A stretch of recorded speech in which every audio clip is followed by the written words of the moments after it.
अरे माँ, जरा जल्दी से खाना लगाओ, बहुत जोरों की भूख लगी है। हाँ बेटा, बस ला रही हूँ। अरे वाह माँ, आज तो खाना आपने मेरी पसंद का बनाया है। अरे तेरी पसंद का नहीं है भाई, मेरी पसंद का है। जरा देख ध्यान से। अरे बेटो, मैंने तुम चारों की पसंद का खाना बनाया है। आखिर तुम चारों मेरे जिगर के टुकड़े जो हो। माँ, मुझे भी खाना दो ना, मुझे भी बहुत जोरों की भूख लगी है। अरे ओए, तुझे अभी खाना नहीं मिलेगा। जब मेरे चारों बेटे खाना खा लेंगे और कुछ बचेगा तो तू खा लियो। अरे हाँ माँ, इस काली को बोल दिया करो कि हमसे दूर रहा करे। इसकी शक्ल देख लेते हैं तो हमारा सारा दिन ही खराब जाता है। बिल्कुल ठीक कहा तूने अनिल। अरे ये तो हमारे लिए नसूं ही है। लगता ही नहीं कि ये हमारी बहन है। अरे इसके रंग की वजह से आज तक मैं किसी को बता नहीं पाया कि मेरी एक बहन भी है। अरे मुझे तो शर्म आती है इसे अपनी बहन भी कहते हुए। पता नहीं जब लोगों को पता चलेगा कि ये मेरी बहन है तो वो मेरे बारे में क्या सोचेंगे। अपने भाइयों और माँ के मुंह से ऐसी बातें सुनकर सुहाना रोती रोती वहां से चली जाती है। हे माता रानी, आखिर इसमें मेरी क्या गलती है? और मेरा रंग ही ऐसा है तो ये कैसा परिवार दिया है मुझे आपने, जहाँ मेरे साथ गैरों जैसा व्यवहार होता है। इससे अच्छा तो मैं बचपन में ही मर जाती। दरअसल ये कहानी है सुहाना की। सुहाना के रंग की वजह से उसके घर में उससे कोई प्यार नहीं करता था और उसे उसके रंग की वजह से हमेशा ताने सुनने पड़ते थे। फिर एक रोज कांता अपने चारों बेटों के लिए लड़की देखने जाती है। जी, हमें तो लड़कियां पसंद है। अब आप तो जल्दी जल्दी से शादी की तारीख निकलवाइए। सबसे पीछे खड़ी सुहाना अपने होने वाली भाभीयों की सुंदरता को निहारती रहती है। अरे ये लड़की कौन है? कुछ बोल क्यों नहीं रही और एकटक बस हमें देखी ही जा रही है।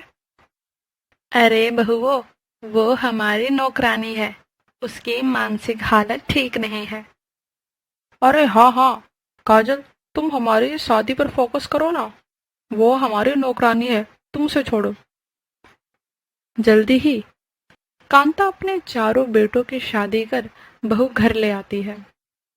कान खोलकर सुन ले, मैंने अपनी बहुओं से बोल दिया है कि तू इस घर की नौकरानी है, तो तू अब से इस घर की नौकरानी ही बन के रहेगी। समझ में आई बात? सुहाना इस घर की इकलौती बेटी थी, लेकिन उसे इस घर की नौकरानी का दर्जा दिया गया, वो भी बस उसके रंग की वजह से। अगली सुबह सुहाना जल्दी उठकर झाड़ू पोछा कर देती है और फिर सबके लिए खाना बना देती है। जब चारों बहुएं नहा धोकर रसोई में आती हैं, अरे सारा काम तो नौकरानी ने कर दिया, तो फिर हम अब क्या करेंगे? अरे हाँ, आज तो हमारी पहली रसोई थी, लेकिन नौकरानी ने सारा काम कर दिया और खाना भी बना दिया, फिर हम क्या करें? चलो, तो हम बाहर हॉल में चलते हैं, सब वहीं होंगे। चारों रसोई से निकलकर हॉल में आ जाती है।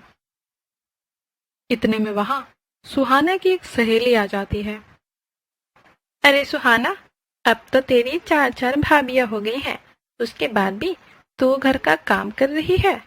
क्या हुआ, तेरी भाभी तुझसे घर का काम करवाती हैं क्या? भाई मुझे तो लगा कि अब चार चार भाभियों के आ जाने से तू तो इस घर की महारानी हो गई होगी, लेकिन यहाँ आकर तो पता चल रहा है कि तेरे भाभियों के आने से तू इस घर के नौकरानी जरूर बन गई है। खैर, चारों बहुएं सारी बातें सुन लेती हैं। क्या कहा तुमने? ये हमारी ननद है? हाँ, क्यों, तुम्हें नहीं पता कि ये तुम्हारी इकलौती ननद है? अच्छा सुहाना, अब मैं चलती हूँ। सुहाना, ये तुम्हारी फ्रेंड ने जो बोला वो सच बोला क्या? सुहाना कुछ नहीं बोलती है और बस वहां से रोती रोती चली जाती है। मुझे तो लगता है कि हमसे कुछ छुपाया जा रहा है इस घर में। हाँ दुर्गा, तुमने बिल्कुल ठीक कहा। अब तो मुझे भी ऐसा लग रहा है। चलो चलकर माँ जी और बाकी लोगों से पूछते हैं कि आखिर माजरा क्या है। माँ जी, ये लड़की कौन है? अरे बहू, तुम्हें बताया तो था कि ये इस घर की नौकरानी है। बस माँ जी, और कितना झूठ बोलेंगे आप? अरे आपको तो शर्म आनी चाहिए। ये आपकी बेटी है और आप उसे नौकरानी बता रही हैं। तो क्या करते दुर्गा? अरे हम चारों भाई इतने गोरे हैं और सुहाना इतनी काली। हमें शर्म आती है लोगों से बताने में कि ये हमारी बहन है, और इसके रंग की वजह से इसका कहीं रिश्ता भी तो नहीं होता।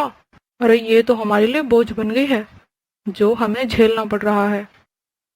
अरे कैसे भाई हैं आप कि अपनी ही बहन के रंग की वजह से उसे इस घर की नौकरानी बना दिए। अरे आप जैसे भाई होने से तो अच्छा था कि उस बेचारी का कोई भाई ही नहीं होता। शर्म आनी चाहिए आप सभी को।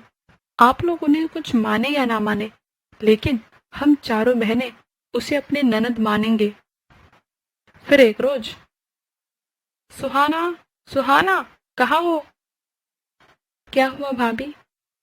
अरे सुहाना, हम शॉपिंग करने जा रहे हैं, तुम भी चलो हमारे साथ। अरे बहू, इसे कहाँ लेकर जा रही हो? वहां अपनी बेइज्जती करवाना चाहती हो क्या?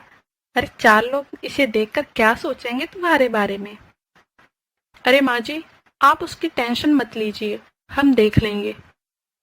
चारों बहुएं अपने ननद को लेकर शॉपिंग करने निकल जाती हैं। अरे वाह सुहाना, ये ड्रेस तो तुम पे बहुत ही अच्छी लग रही है। हाँ सुहाना, तुम इस ड्रेस में बहुत ही अच्छी लग रही हो। थैंक यू भाभी, आज तक मेरी इतनी तारीफ किसी ने नहीं करी। कुछ दिन निकल जाते हैं।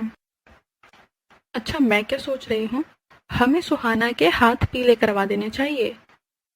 बिल्कुल ठीक कहा तूने काजल, मेरी नजर में एक लड़का है, आप लोग बोलो तो मैं उससे बात करती हूँ। अरे लेकिन पहले सुहाना से तो पूछ लो कि वो शादी करना चाहती भी है या नहीं। हाँ तुमने बिल्कुल ठीक कहा शीतल, चलो चलकर सुहाना से पूछ लेते हैं कि वो शादी को लेकर क्या सोचती है। सुहाना, हम तुम्हारी शादी के लिए सोच रहे हैं, बताओ तुम्हें कैसा लड़का पसंद है? भाभी, मुझे अभी शादी नहीं करनी।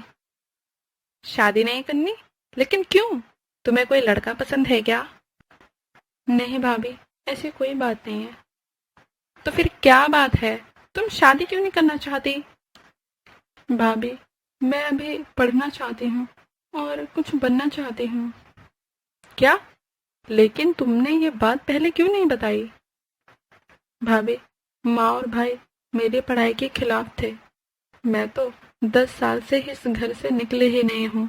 वो तो 10 साल बाद आप मुझे अपने साथ शॉपिंग ले चली गई, वरना तो मेरी जिंदगी इन चार दीवारों में ही खत्म हो जाती। ऐसा नहीं होगा सुहाना, तुम पढ़ना चाहती हो तो हम तुम्हें पढ़ाएंगे। क्या? सुहाना पढ़ना चाहती है और तुम उसे पढ़ाओगी? हाँ माँ जी, सुहाना जो भी बनना चाहती है हम उसे बनाएंगे। अरे लेकिन इन सब की क्या जरूरत है, खाने को तो इसे मिल ही रहा है ना। लेकिन इसमें गलत ही क्या है? अगर सुहाना पढ़ना चाहती है तो अपने पैरों पे खड़ा होना चाहती है, तो इसमें आप लोगों को क्या दिक्कत है? मुझे नहीं पता बहुओं, तुम्हारे मन में जो आए जाओ तुम करो। जिसके बाद सुहाना की चारों भाभियां उसे पढ़ाने में जुट जाती हैं। सुहाना भी बहुत ही मेहनत करती है और 5 साल बाद उसकी जॉब एक अच्छी मल्टीनेशनल कंपनी में लग जाती है। भाभी, भाभी, फाइनली मेरी जॉब लग गई है। ये सब आप चारों की वजह से हुआ है।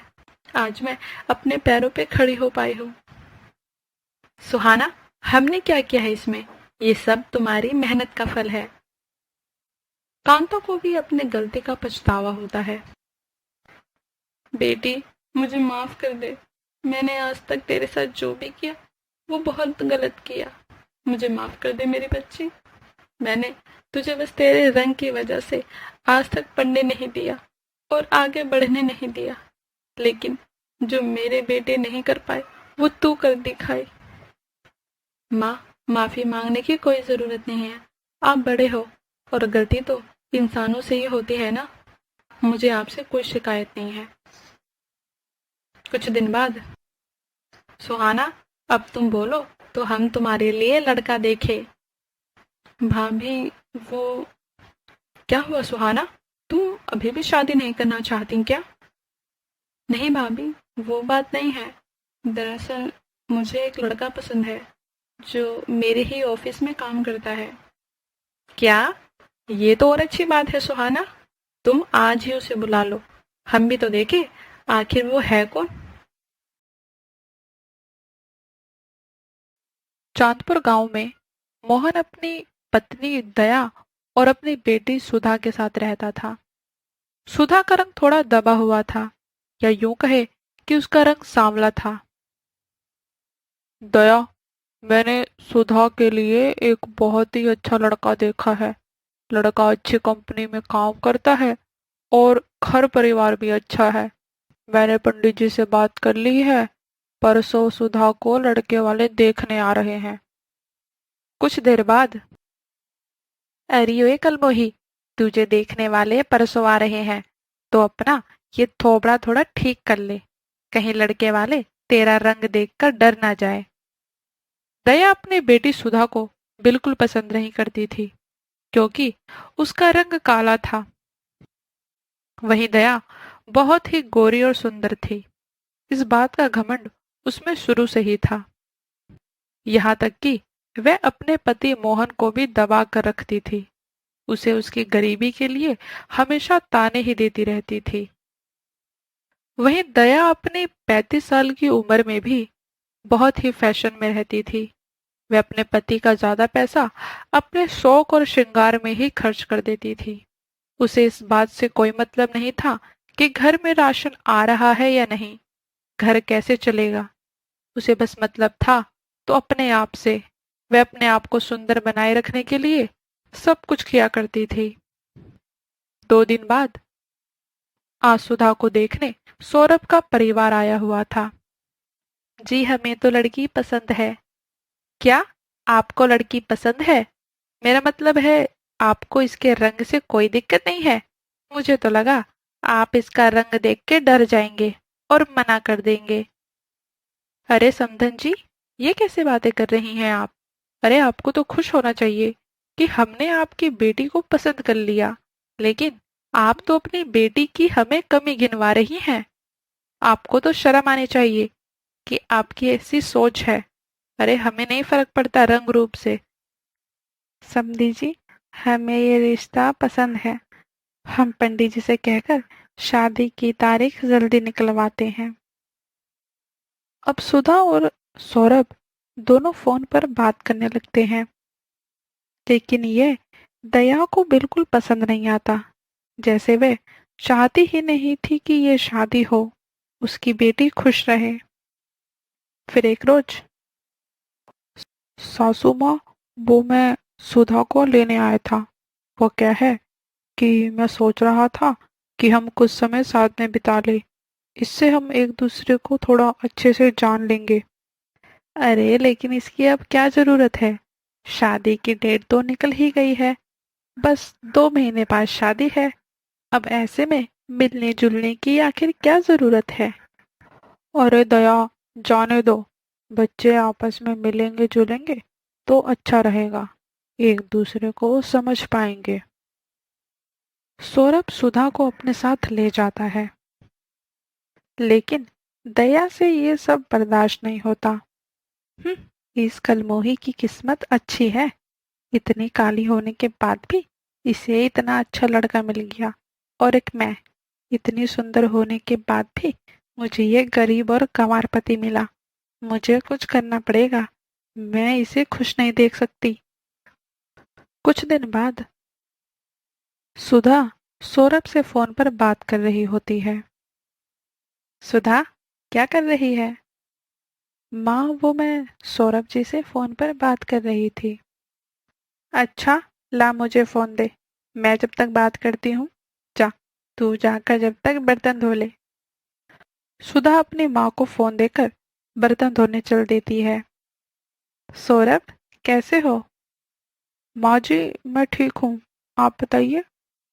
अरे, ये क्या माजी माजी लगा रखे हो? मुझे तुम नाम से बोल सकते हो। मैं इतनी भी बड़ी नहीं हूँ। वो तो मेरी शादी कम उम्र में हो गई थी, जिस वजह से मेरी बेटी इतनी बड़ी है, वरना अभी तो मेरी उम्र ही क्या है। हाँ, ये बात तो है। लगता ही नहीं है कि आपकी एक जवान बेटी है। वही तो, वो तो सब किस्मत की बात है, वरना तो आज भी मुझे एक अच्छा और जवान लड़का मिल सकता है। दोनों आपस में बात करने लगते हैं। अब जब भी सुधा फोन पर सौरभ से बात करती, दया उससे फोन लेकर सौरभ से बात करने लगती। एक रोज सौरभ दया के घर आता है। अरे सौरभ जी, आप यहाँ अचानक से? हाँ सुधा, मैं बस ऐसे ही घूमता घूमता आ गया। अच्छा, अब आ ही गए हो तो अंदर चलकर बैठो। इतने में वहां दया आ जाती है। अरे सौरभ, तुम यहाँ? जी मैं वो यहाँ। अरे सुधा, खड़ी क्या है? जा, जाकर सौरभ के लिए पानी लेकर आ। सुधा पानी लेने चली जाती है। दया, मैं तुम्हारे लिए फोन लाया था, ये लो। अब से मैं तुम्हें इस फोन पर ही फोन क्या करूँगा। अब तुम्हें सुधा से फोन लेकर मुझसे बात करने की जरूरत नहीं पड़ेगी। और ये कहानी यहीं से शुरू हो जाती है। अब दया और सौरभ दिन रात फोन पर बात करते रहते हैं। यहाँ तक कि एक दूसरे से होटल में मिलने भी लगते हैं। कुछ दिन बाद, सौरभ, शादी का दिन पास आ रहा है और मैं अब तुम्हारे बिना नहीं जी सकती। प्लीज मुझे यहाँ से ले चलो, वरना मैं मर जाऊंगी।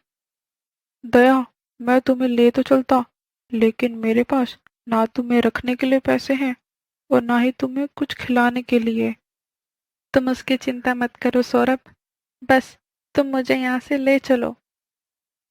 और उसी रात दया घर में से जितने भी गहने होते हैं और जो सुधा की शादी के लिए गहने बनवाए हुए होते हैं, वह सब लेकर वहां से निकल जाती है।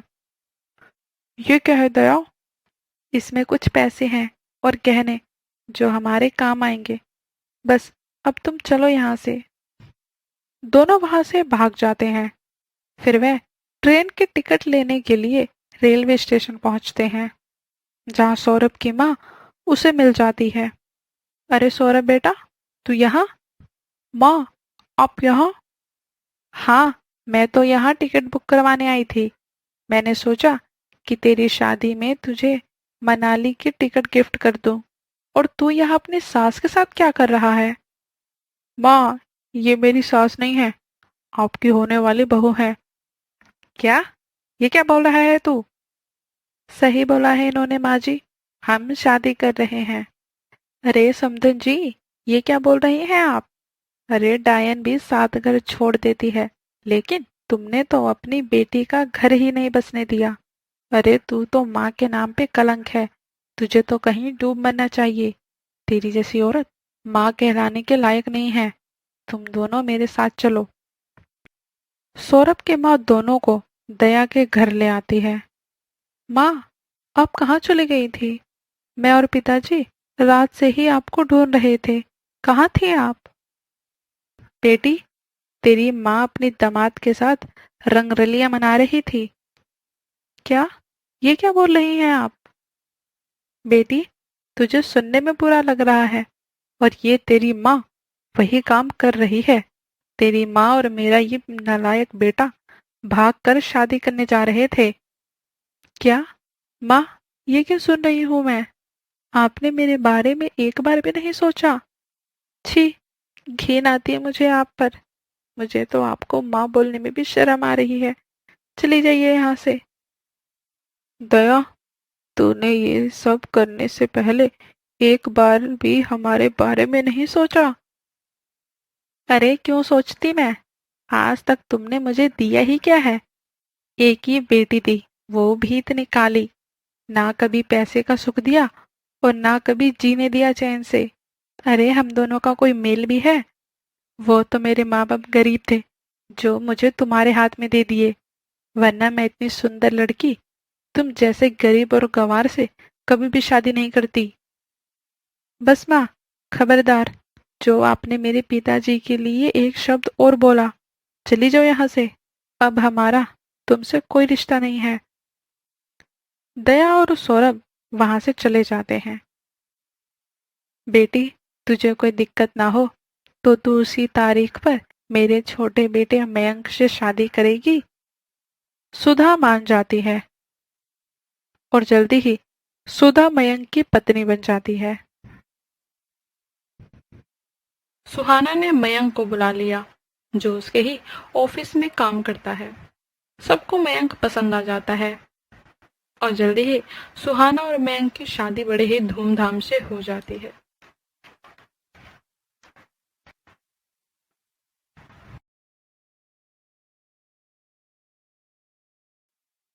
माँ, माँ!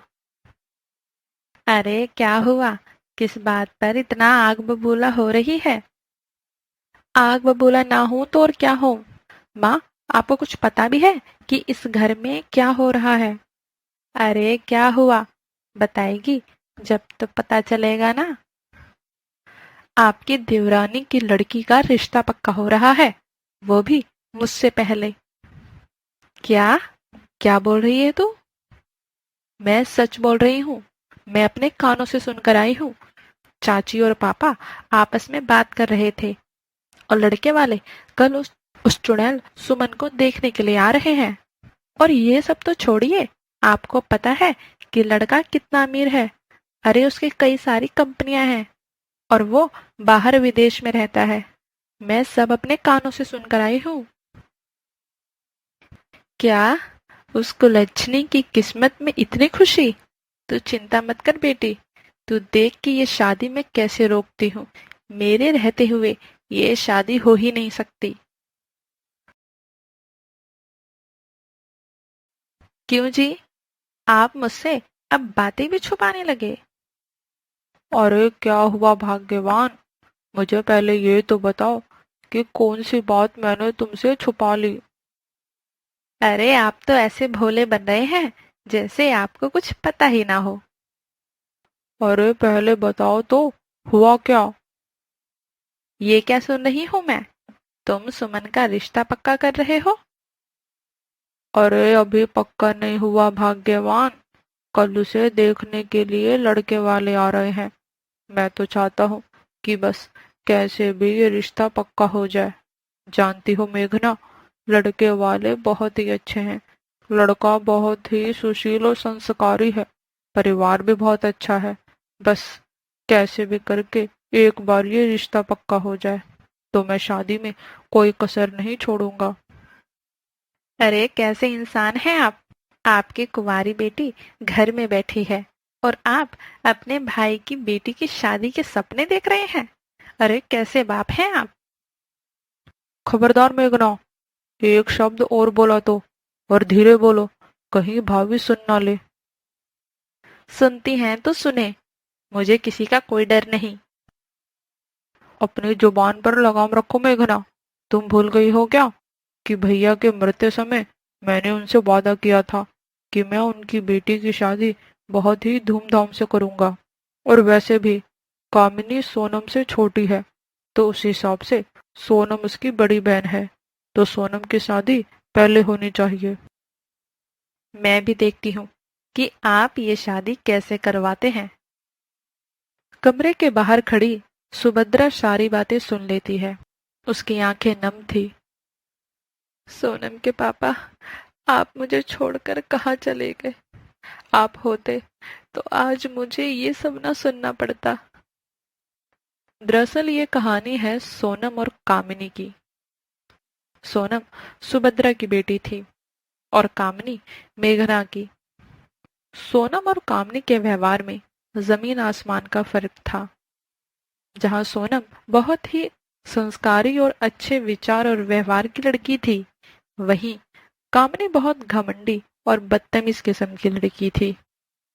इस घर में ना तो देवरानी जेठानी की बनती और ना ही दोनों बहनों की। सोनम के पिता के देहांत के बाद से ही सोनम के चाचा मोहन ही उनका पालन पोषण कर रहे थे। बस इसी बात की चिढ़ मेघना को हमेशा से थी। अगले दिन सोनम को देखने वाले आते हैं। जी बहन जी, हमें तो आपकी लड़की पसंद है। अगले महीने की बहुत ही शुभ तारीख निकल रही है। आप बोले तो शादी की बात आगे बढ़ाते हैं। सुभद्रा बहुत ही खुश होती है। साथ ही मोहन भी इस बात को लेकर बहुत ही खुश था। जी बहन जी, हमें कोई एतराज नहीं है। आप जब बोलेंगी तब हम शादी कर देंगे। बोल तो ऐसे रही है कि जब बोल दोगे तब शादी कर दूंगी, जैसे इसके मरे पति ने इसके लिए खजाना छोड़ के गया हो। अरे बहन जी, हम तो बहुत ही खुश हैं कि आप एक बिन बाप की बेटी को पसंद कर लिए। अरे ये बात तो बिल्कुल सही है कि जोड़ियां भगवान बनाते हैं, वरना देखो कहाँ ये सोनम और कहाँ आपका बेटा। अरे कोई तालमेल है? आपका बेटा पढ़ा लिखा बिजनेसमैन और एक ये सोनम, मतलब हमारी बेटी सोनम अनपढ़ और गंवार, चूल्हा चौका वाली। अरे माँ जी, मुझे इससे कोई फर्क नहीं पड़ता कि सोनम पढ़ी लिखी है या गंवार। मैं उसे अपनी पत्नी बनाकर अपने घर माँ की देखरेख के लिए ले जा रहा हूँ। मुझे कौन सा उससे नौकरी करवानी है। मुझे तो बस एक समझदार और संस्कारी लड़की चाहिए थी, जो मुझे मिल गई। मेघना ने बहुत कोशिश की, लेकिन उसकी यहाँ बात नहीं बनी और सुरेश के घर वाले रिश्ता पक्का करके वहां से चले जाते हैं। माँ, आप तो बोल रही थी कि आप ये रिश्ता कभी पक्का नहीं होने देंगी, फिर अब क्या हुआ? अरे बेटी, मैंने कोशिश तो बहुत की, लेकिन उन लड़कों वालों की बुद्धि घास चढ़ने गई है कि सोनम की इतनी बुराई करने के बाद भी उन्हें सोनम अच्छी लग रही है। पता नहीं उन्हें इसमें क्या दिख रहा है। माँ, तो मतलब आपने हार मान ली ना?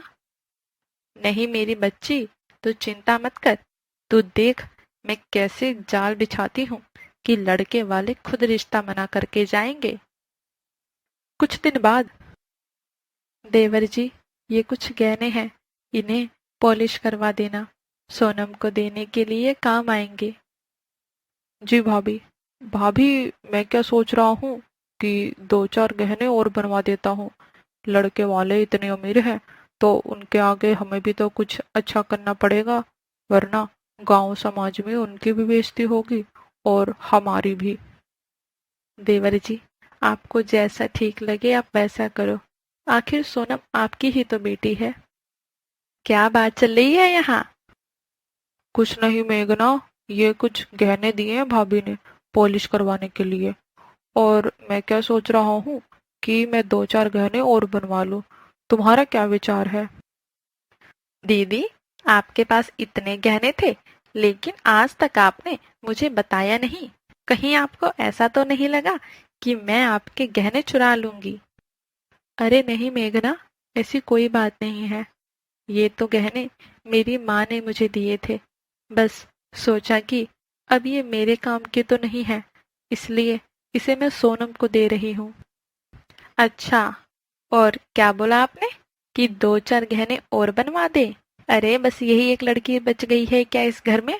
अभी आपकी एक जवान बेटी भी बैठी है। जब सारा घर का सामान आप इसे ही दे दोगे, तो आप अपनी बेटी को क्या खाली हाथ भेजोगे? कोई जरूरत नहीं है एक पैसा भी खर्च करने की। मेघना के मुंह से ऐसी बातें सुनकर सुभद्रा का कलेजा फट जाता है। बेचारी आंखों में आंसू लिए वहां से चली जाती है। मेघना, क्या जरूरत थी भाभी के आगे अपनी जुबान खोलने की? तो और क्या करती?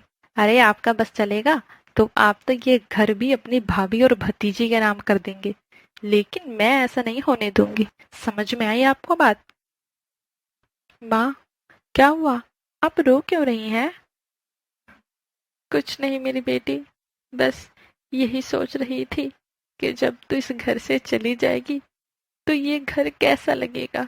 ये घर और ये कमरा तो मुझे काटने को दौड़ेगा।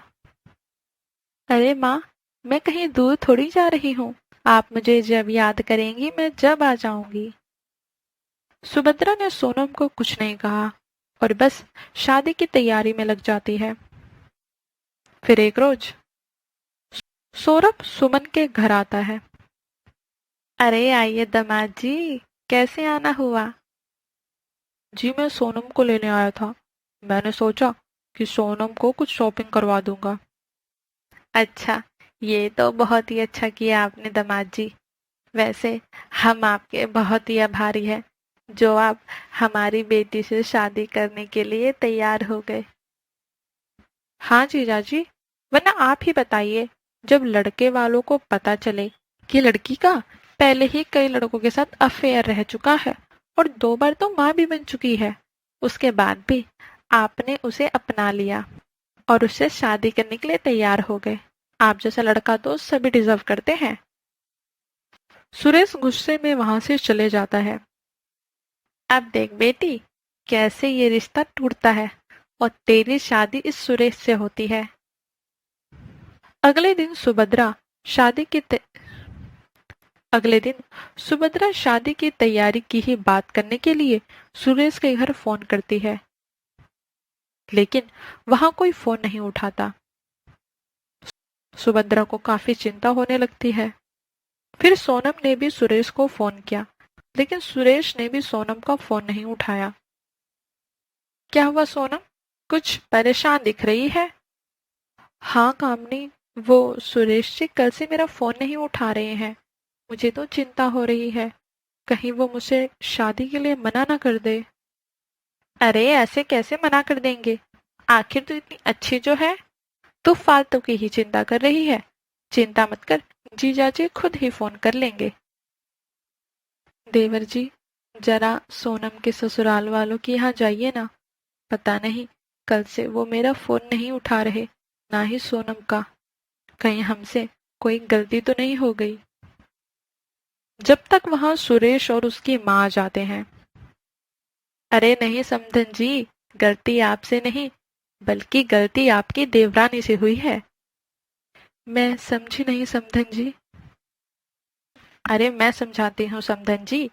तुम्हारी देवरानी ने मेरे और मेरे बेटे के कान भरने चाहे।